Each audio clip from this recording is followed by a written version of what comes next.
Welcome back नाजरीन। गुफ्तगू का सिलसिला हम वहीं से जोड़ते हैं जहां से हमने छोड़ा था। आज हमारे साथ मौजूद हैं ज़राई माहिर डॉक्टर मखदूम हुसैन, डायरेक्टर शोबा गंदम, अयूब ज़राई तहकीकाती इदारा फैसलाबाद। डॉक्टर साहब, गंदम को बड़े गोदामों में ज़ख़ीरा करते वक्त कौन सी एहतियाती तदाबीर इख्तियार की जाए? जिस तरह मैंने पहले अर्ज़ किया कि छोटी सतह पर ज़ख़ीरा करने की ये एहतियाती तदाबीर हैं। इससे बढ़कर अगर बड़े पैमाने पर हमने गंदम को ज़ख़ीरा करना है तो उसमें हमें और मज़ीद तवज्जो देना होगी। जिन गोदामों में हमने गंदम को ज़ख़ीरा करना है तो उनको पहले बेहतरीन अंदाज से साफ़ सुथरा कर लें। अगर उसमें कोई दरारें मौजूद हैं दीवारों में तो उनको सीमेंट से पुर कर लें और किसी किस्म की कोई लीकेज और कोई दरार वहाँ मौजूद नहीं होनी चाहिए, क्योंकि दरारों में कीड़े मकोड़े छुप के रहते हैं। सबसे पहले हम उनका ख़ात्मा करें। जब मुकम्मल तौर पर दरारें वगैरह फिल हो जाए तो उसके बाद अगर हो सके तो उसमें सफ़ेदी का इस्तेमाल कर लें, वाइट वाश जिसको कहते हैं, और वो हो जाए तो उसके बाद जिन बोरियों में भरकर हमने गंदम को ज़ख़ीरा करना है कोशिश करें कि वो नई बोरियां हों। अगर पहले वाली बोरियां भी काबिले इस्तेमाल हैं तो सबसे पहले उन पर महकमा ज़राअत के तावन से या उनके मशवरे से जो वो जहरें कहें उन जहरों का उन बोरियों पर स्प्रे करें और स्प्रे करने के बाद उसको मुकम्मल तौर पर खुश्क कर लें। खुश्क करने के बाद उनमें दाने डालकर फिर बड़े स्टोर में उनको रख दें और स्टोर में रखने के बाद आप उसी वक्त एक दफ़ा, तो जैसे एक दफ़ा मैंने पहले अर्ज़ किया कि नमी 10% से ज़्यादा नहीं होनी चाहिए थी, इस बात पे ख़ुसूसी तवज्जो देनी है, इस बात पे ख़ुसूसी ध्यान देना है कि गंदम में नमी की मिकदार 10% से हरगज़ ज़्यादा ना हो। फिर क्या करेंगे, उसमें हम फ्यूमिगेशन करेंगे। बल्कि फ्यूमिगेशन से पहले मैं एक और अर्ज़ किए देता हूँ कि दाने रखने से पहले, बोरियाँ रखने से पहले उसमें किसी मुनासिब केमिकल की स्प्रे कर दें। उस स्प्रे को जब आप करेंगे तो उससे भी कीड़े मकोड़े हैं ना वो भी मर जाएंगे। और उसके बाद जब आप फ्यूमिगेशन करेंगे तो उसके लिए अज़हद ज़रूरी है कि फ्यूमिगेशन करने के बाद उस स्टोर को मुकम्मल तौर पर सील कर दें और इस सील शुदा स्टोर को तकरीबन 1 हफ़्ता तक इसी हालत में रखें और 1 हफ़्ता बाद उसको खोलें और फिर खोलने के बाद 4 से 6 घंटे तक उस स्टोर में आप दाखिल ना हों। और जैसे मैंने पहले कहा था कि दाने रखने से पहले उसमें किसी केमिकल की स्प्रे करें जैसे कीड़े मर जाएं, तो उस स्प्रे के बाद भी उस स्टोर को 48 घंटे के लिए हमने बंद रखना है, खोलना नहीं है। और फिर 48 घंटे के बाद जब हम उसको खोलेंगे तो फिर 4 से 6 घंटे तक उस कमरे में, उस स्टोर में हम दाखिल नहीं होंगे, क्योंकि उसके जहरीले असरात हमारी सेहत को मुतासर कर सकते हैं। और दूसरे नंबर पर अगर हम ये समझते हैं कि हमारी गंदम मुख्तलिफ अक़साम की शक्ल में मौजूद है तो हम उन बोरियों को अलहदा ज़ख़ीरा करें और उन पर लेबल भी लगा कर रखें, ताकि किसी वक्त अगर हम उसको बीज की शक्ल में लेके जाना चाहते हो तो हमारा वो मिक्स ना हो और वो सारे का सारा जो ज़ख़ीरा है वो अलहदा वैरायटी की शक्ल में मौजूद हो। डॉक्टर साहब, काश्तकार गंदम के बीज की संभाल करते वक्त कौन सी एहतियाती तदाबीर इख्तियार करें? ये सवाल बड़ी अहमियत का हमल है।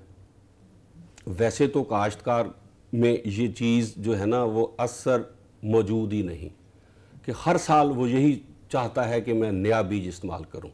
लेकिन नया बीज जब काश्तकार इस्तेमाल करता है हर साल तो उसमें उसकी प्रोडक्शन में या उसकी कास्ट ऑफ प्रोडक्शन में बेतहाशा इजाफा हो जाता है।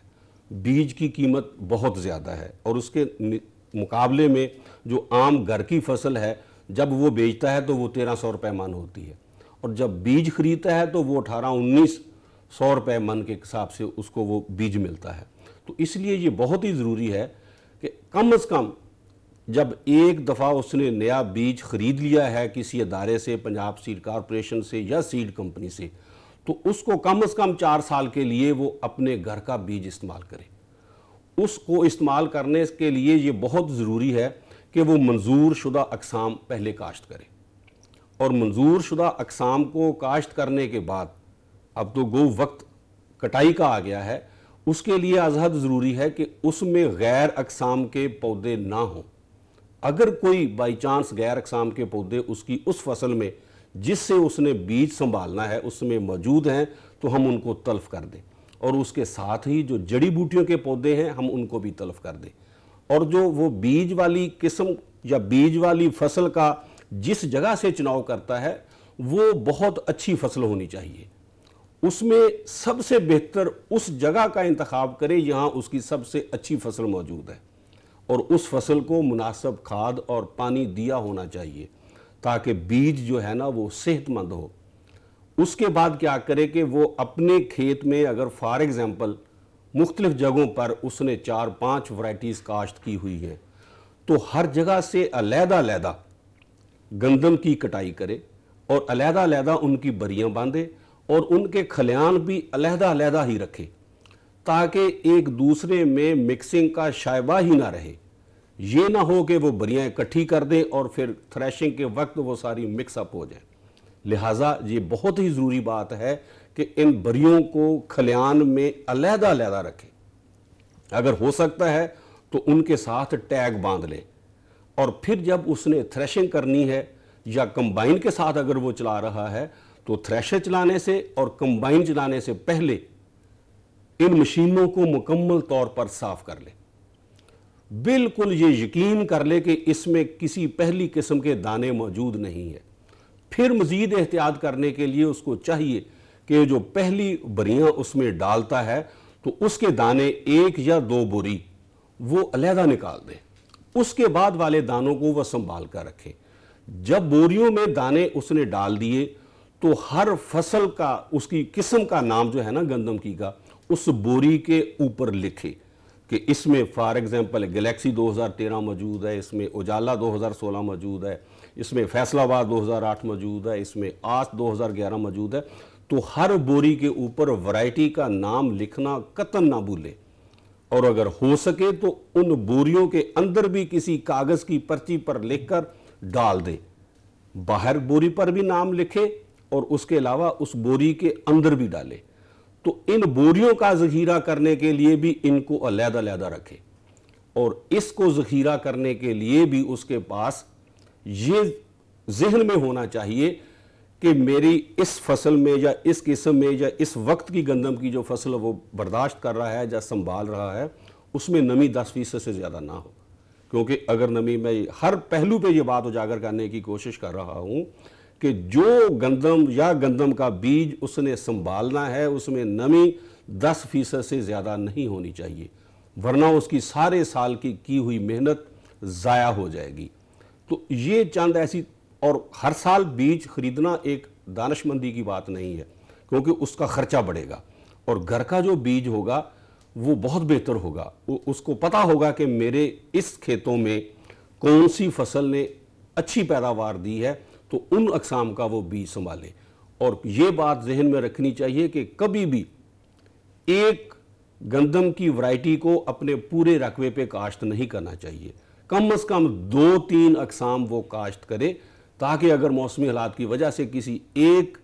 فصل پر یا ایک قسم پر کوئی برا اثر آتا ہے تو دوسری اقسام جو ہے نا وہ اس سے بچ سکیں گی۔ تو یہ بہت لازم ہے کہ وہ ایک ہی ورائٹی پر اکتفا نہ کرے بلکہ 3-4 اقسام کا بیج سنبھال کر رکھے اور آئندہ اسی بیج کو استعمال کرے، اور اس کے پاس اگر زیادہ بیج ہے تو اپنے پڑوسی کاشتکار بھائیوں کو بھی وہ اس میں سے بیج دے سکتا ہے۔ ناظرین، اسی کے ساتھ ہی ہمارے آج کے پروگرام کا وقت اب ختم ہوتا ہے۔ ہم زرعی ماہر ڈاکٹر مخدوم حسین کے بے حد مشکور ہیں کہ آپ ہمارے پروگرام میں تشریف لائے اور ہمارے کاشتکاروں کو گندم کی کٹائی، گہائی اور ذخیرہ کرنے کے بارے میں احتیاطی تدابیر کے متعلق تفصیل سے بتایا۔ ہم امید کرتے ہیں کہ ہمارے کاشتکار ان سفارشات پر عمل کر کے گندم کی بھرپور پیداوار حاصل کرنے میں کامیاب ہوں گے۔ کاشتکار مزید معلومات کے لیے محکمہ زراعت پنجاب کی زرعی ہیلپ لائن 08001500 اور 0800290000 پر صبح 8 بجے سے شام 8 بجے تک کال کر کے فنی رہنمائی حاصل کر سکتے ہیں۔ اسی کے ساتھ ہی ناظرین، اگلے پروگرام تک کے لیے اجازت چاہتے ہیں۔ اللہ نگہبان۔